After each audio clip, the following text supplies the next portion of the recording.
1, 2, 3, 4, 5, 6, 7, 8, 9, 10, 11, 12.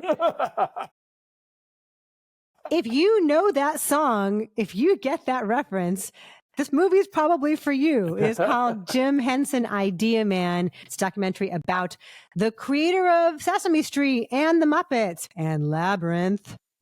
And it's a very loving look at him. It is on Disney Plus. It's Disney Week here at Breakfast All Day for whatever reason. Alonso, please tell us about it. The space he gave to an expression of imagination, I see that in everything that he did. I love you. I love you too. Now, Henson did not create Sesame Street, but he created Sesame Street. I mean, I know what you mean. Joan Gans Cooney still gets the credit for the show. So this is Ron Howard directing. He did that documentary a few years back about Pavarotti. He's done a few different music docs over the years, really exploring the life of Jim Henson and how, this is a guy who basically had never seen a puppet show as a kid and only went into puppeteering because he really wanted to work in television. And so, from a teenager doing stuff at like his local station to going to college and meeting Jane, who would become his wife and very much his partner in creating the Muppets and getting them off the ground, to racking up people like Frank Oz and Jerry Jewell, and those are the other kind of core group of what would become the Muppets. And just this meteoric life that he had, because if you think about it, like Sesame Street goes on the air in 1969.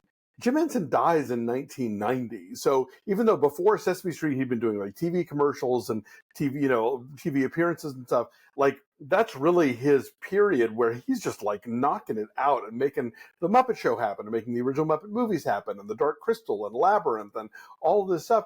And he died quite young. He did. And so, it's an extraordinary life. And he was somebody who just was so creative. And they talk about all these projects that he never got to do, these Broadway musicals. And you see like his Oscar-nominated short film Timepiece, where he's playing around with the medium a lot, and how he really just took the Sesame Street job, not because he wanted to do puppets for kids, but because he was also going to get to make those shorts, like the counting to 12 and the guy with the wedding cake falling down the stairs and all that stuff. It's if you are somebody who has grown up loving the work of Jim Henson, which I think is everybody, there's a lot to learn here. I have like one tiny quibble of, there's a show that I'm obsessed with that you never hear about because it aired once, it never got rerun.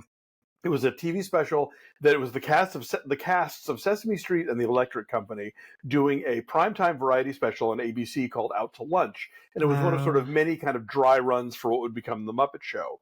And they talk about that period of trying to sell the Muppet Show to the networks and nobody wanting it. And then finally, Lord Lou Grade and ITC, sign up on it. And he goes to England and makes this hugely popular show. They leave Out to Lunch, which I was a little miffed about. But beyond that, loved it, was fascinated, and it just reminded me why Jim Henson is the first celebrity obituary that made me cry when I heard it on NPR, driving around running errands one day. I think I've loved so many of his shows myself. Like when I was a little girl, like I wanted to be Miss Piggy. Like I had the lunchbox, I had the tennis shoes. It makes sense, doesn't it? Yes, but if you love process, there's really a lot to appreciate here in terms of the evolution of his craft and like the nuts and bolts of puppeting, like how he made Kermit. Like what he made the original Kermit out of is totally fascinating. And I appreciate also that this is not a totally worshipful film. I mean, it has a lot of voices in there speaking to his genius, speaking to his work ethic. I mean, you have Rita Moreno in there who won the E in her EGOT for the Muppet Show. You have Jennifer Connelly who starred in Labyrinth and a lot of Frank Oz. But I appreciate, and 4 of his 5 kids are in this. I appreciate, though, that they're pretty candid about the fact that he was such a workaholic. He was so driven that it was totally at the expense of his marriage and relationship with his children, and how his adult children say they didn't really know him until they came to work alongside him. And then he was Jim, he wasn't Dad, and they really got to understand him. So I guess you can't be that kind of world-changing creator. You can't be that kind of massive cultural influence without something being sacrificed. And so for him, it was his family. And I don't know that you really know that he feels any remorse about that. You know, they don't speak to that. It just seems like he's so focused and all-consuming that, like, of course, everything else has to fall to the wayside. But I appreciate that they didn't smooth that over. They didn't excuse it. Yeah, exactly.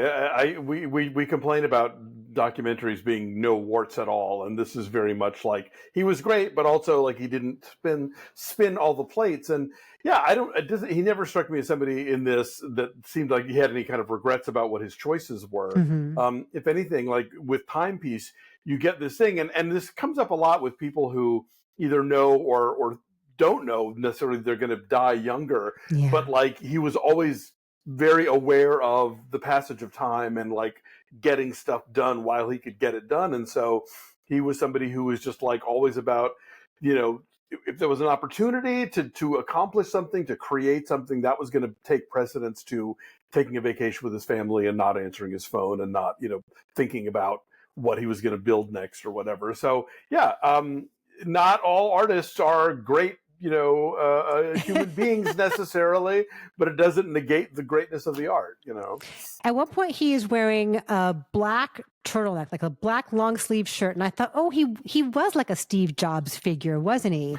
In terms of the way that he revolutionized the culture and was totally singular in his focus, and died young. He was only 53. Yeah. And I've read about how, like, maybe he didn't have to die at age 53 of this massive bacterial infection, but he plowed through and worked through sickness so much that he had pneumonia and just didn't stop. And like, what if he had a moment of introspection and stopped?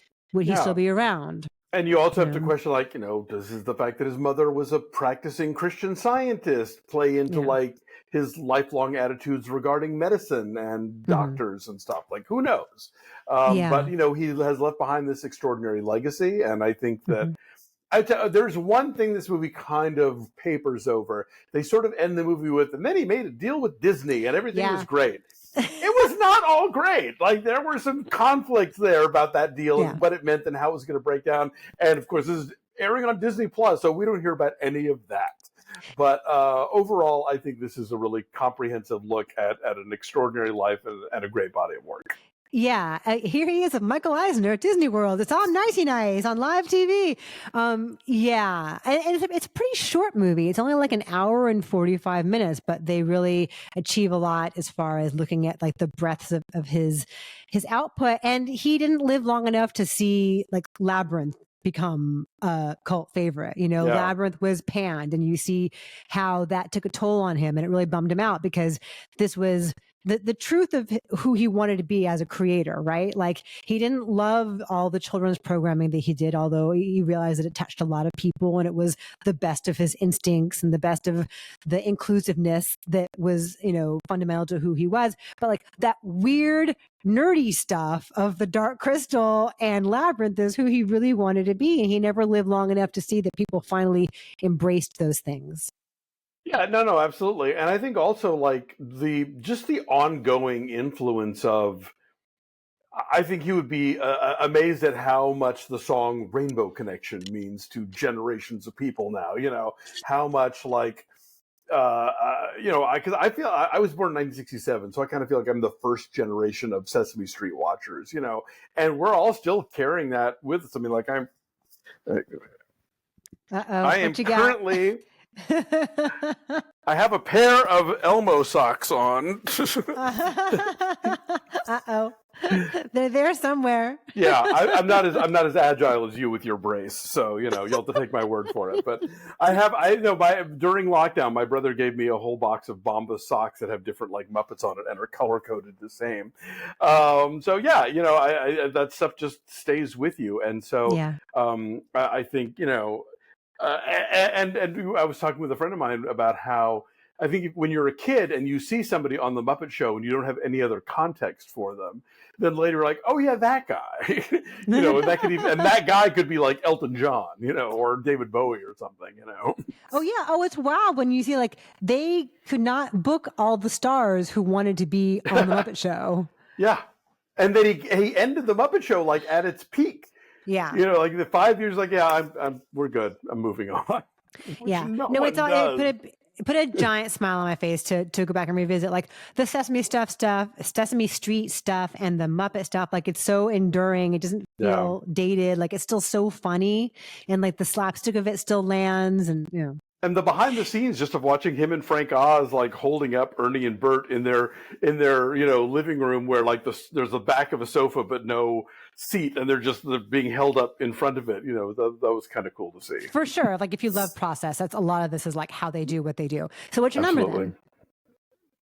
I'll say a 7.8. I think it is very it covers a lot of ground, and it doesn't sort of reinvent the documentary wheel, but it does feel a lot more honest about its subject than a lot of showbiz docs we've seen in recent years.